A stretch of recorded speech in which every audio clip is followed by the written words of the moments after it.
I visited a church one day and I was greeted by a gentleman who pointed to the corner of the church at the rear and said, "Come over here, this is where wheelchairs go." And I said, "Oh?" And he said, "Yep, you've got to come here. This is where we've got to put you out of the way. We can't go moving pews to make room for wheelchairs. You've got to sit back here." So I was ushered to the rear corner of the church, right next to the kids' corner, and I wondered why they couldn't move any of the pews because most of them were empty. But that's where wheelchairs went. Not me, wheelchairs.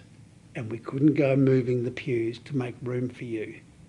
And that's where I sat for the whole service, at the back, at the rear, in the corner, totally distant from the rest of the congregation, totally separate from the whole worship service. On the other hand, I visited another church where we were actually going to a wedding.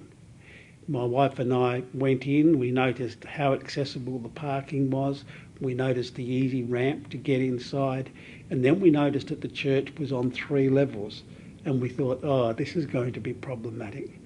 But as we looked around, we noticed there were ramps everywhere. We were greeted by someone at the door who just very, very quietly pointed out that there were ramps everywhere up to the mezzanine floor and up to the top floor.